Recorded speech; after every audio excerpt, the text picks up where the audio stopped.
We're now joined by Navroz Dubash, Professor, Center for Policy Research. Navroz, thanks so much for joining us. And we're talking a lot about the environment, what we're seeing around us, cleaner air, we're talking about cleaner water. And how can we maintain this is also one of the things that is being spoken about. Also, given this entire pandemic, I think it's also made us realize we need to respect nature more. So how do we maintain this? How do we build on, what we've seen during this lockdown? Yes, thank you so much for having me on the show. Very, very good questions. So, I think the first thing to think about is how do we think about this lockdown? And there's no doubt that the first thing we have to think about is the fact that the burden has been borne by the poorest in India. And that when we think about the environment, of course, there have been some gains, but they've been at the cost of economic slowdown with hardship to many. And so that's not the kind of environmental gain that we really want to see. At the same time, our eyes have been opened by this environmental gain. And so the question we have to ask is, what can those of us, particularly those of us who have not borne the brunt of this lockdown, what can we do differently to try and carry forward some of the things we've learned? Now, I don't think that the only way going forward is that we actually have no choice but to shut down economic activity to have environmental gains. That's not the lesson we should take. There are many things that we could do. So let me just name maybe a couple of them. And you can tell me whether I should pause and if you want to ask questions about these. So the first thing, as I think Dr. Trehan has said, is that many of us, and particularly the elite among us, have been forced into this giant experiment with working at home, with doing more Skype calls and Zoom calls. A lot of business is being transacted online. This is a giant experiment, and so far, my indications suggest that it's actually working reasonably well. A lot of superfluous trips could be cut down by air, by road, and so on. Work from home is becoming more and more popular, and companies are seeing that it actually costs them less in terms of rental costs, even with high productivity.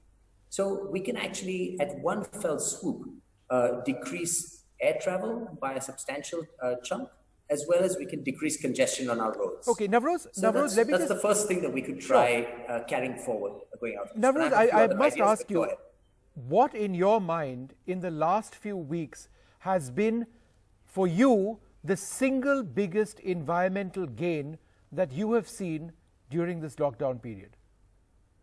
Well, the single biggest gain that we have experienced visibly and in terms of our sensory perceptions is definitely air pollution, right? So air quality, I've just looked up some numbers. We're talking about 40–50% improvements in PM 2.5, which is the main pollutant to watch out for.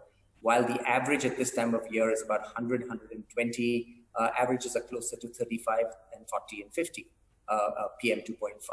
We have many more satisfactory air days that we've had. It's actually quite extraordinary. And it teaches us something about where these pollutants are coming from. Now, as I said, some of these pollutants are coming from things that we will need soon.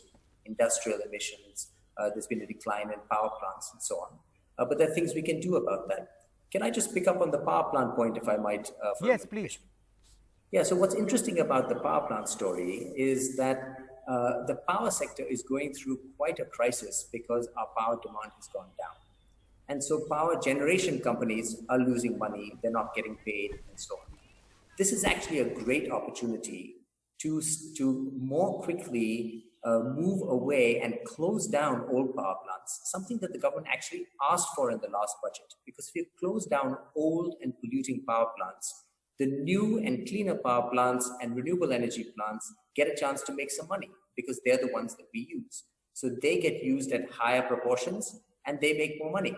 So it's good for the economy, it's good for the environment, and it's good for the COVID startup, the post-lockdown economic startup post-COVID.